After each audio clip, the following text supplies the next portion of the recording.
Вечно ќе ја сакам, горка ја своја, Скопје кажи ми.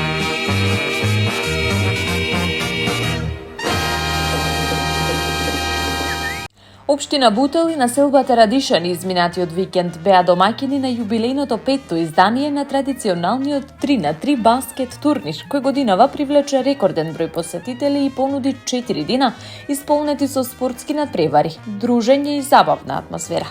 Турнирот повторно ги собра најдобрите баскет екипи од Македонија, како и учесници од регионот. Големиот интерес од публиката уште еднаш го потврди значењето на овој спортски настан во локалната и национална спортска сцена.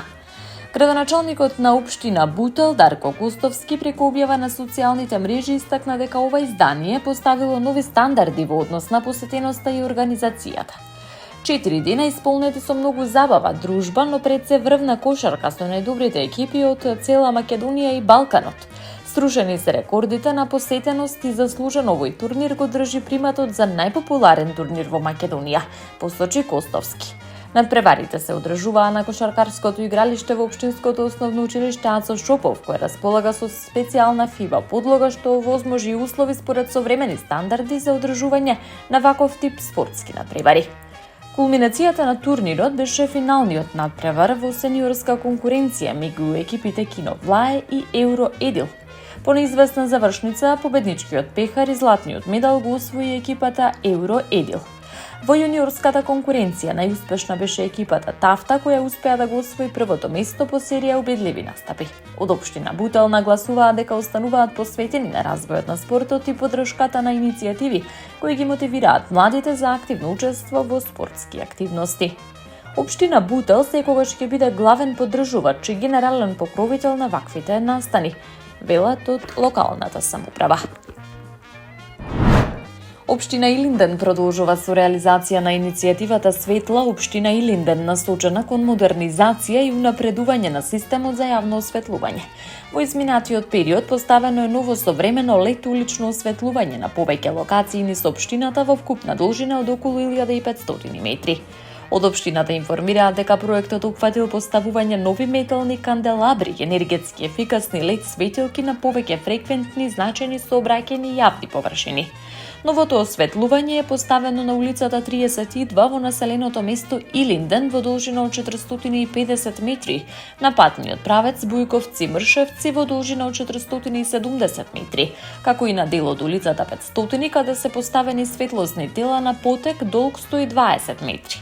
Дополнително ново осветлување е поставено и на делот од спортската сала Гоце Делчев до средното училиште Илинден на улицата што води од плоштадот кон средното училиште, како и на паркинг просторот кај училиштето. Осветлени се и улицата и паркингот во близина на детската градинка, со што дополнително се подобрува пристапноста и безбедноста во овие јавни простори. Од општина Илинден посочуваат дека со воведувањето на новото лед осветлување значително се подобрува видливоста во вечерните часови, се зголемува безбедноста на пешаците и сите учесници во сообраќајот. Воедно новите системи овозможуваат поекономично, поефикасно и поодржливо функционирање на јавното осветлување. Паралелно со изградбата на новите линии, екипите на јавното комунално предпријатие Илинден работат и на одржување и докомплетирање на постојната мрежа преку санација на оштетените светлосни места и замена на дотрајните светилки со современи лед рефлектори. Од локалната самоуправа потенцираат дека остануваат посветени на континуирани инвестиции во јавната инфраструктура и реализација на проекти што придонесуваат за побезбедна и енергетски поефикасна животна средина. Градоначалникот на општина Центар Горан Герасимовски ги покани граѓаните да присуствуваат на концерт на класична музика што ќе се одржи во среда со почеток во 19 часот во Националниот археолошки музеј. Настанот ќе биде во изведба на трио Аперто, кое пред публиката ќе се представи со внимателно селектирана музичка програма составена од дела на познати светски и домашни композитори. Според најавата, посетителите ќе имаат можност да уживаат во композиции од Шостаковиќ, Форе, Цанев, Дворжак, Светиев, Шнитке и други автори, во интерпретација на истакнатите македонски уметници Марина Трајковска, Момчило Куфојанакис и Весна Ангелова Христов.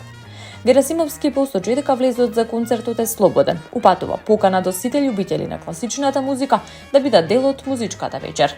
Од општина Центар истакнуваат дека продолжуваат со поддршка на македонската културна сцена преку организација и поддршка на културни настани достапни за пошироката јавност. Концертот е дел од програмата на општина Центар за 2026 година, во рамки на која се одбележуваат 50 години локална самоуправа. Ве очекуваме да бидете дел од оваа прекрасна музичка вечер исполнета со емоции и врвни музички изведби, порача градоначалникот Герасимовски.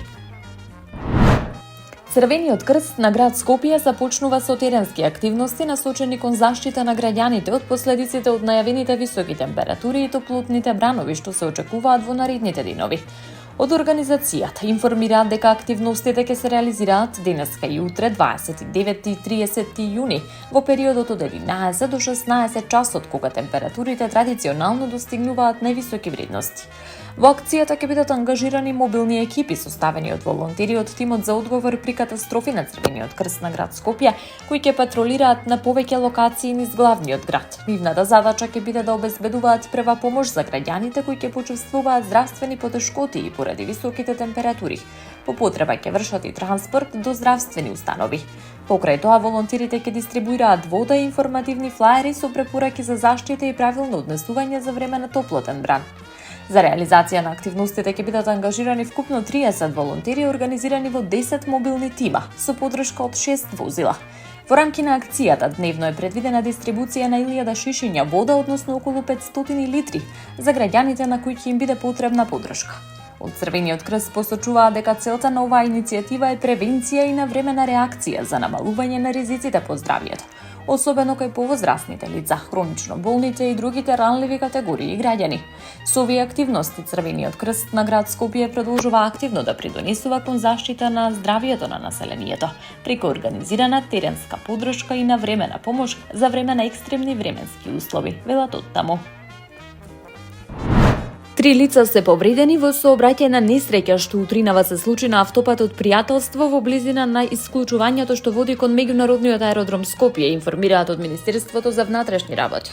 Според информациите од МВР, несреќата се случила околу 5 часот и 30 минути, кога патничко возило Нисан со српски регистарски ознаки изгубило контрола, удрило во метална заштитна ограда, а потоа се превртело на коловозот. Во несреќата се повредени 34 годишниот НД, возач од Република Србија, како и 2 сопатнички кои се наоѓале во возилото. Од МВР информираат дека повредените со возило на итната медицинска помош биле пренесени во ургентниот центар при комплексот клиники Мајка Тереза, каде им е укажана лекарска помош. На местото на несреќата увид извршиле екипи на СВР Скопје под раководство на јавен обвинител, со цел утврдување на причините и околностите под кои дошло до сообраќајката. Поради несреќата, претходно од Автомотосојузот на Македонија информираа дека сообраќајот на делницата од исклучокот од Скопје кон аеродромот бил во прекин. Возилата биле пренасочувани преку клучката кај рафинеријата Окта. Од меѓународниот аеродром Скопје потврдија дека поради состојбата има изменет режим на движење и ги повикаа возачите да го користат излезот кон стариот влез на аеродромот, односно кон старата аеродромска зграда. Таму е Скопје, град мој љубав лише, што ми расте сни. Вечно ќе ја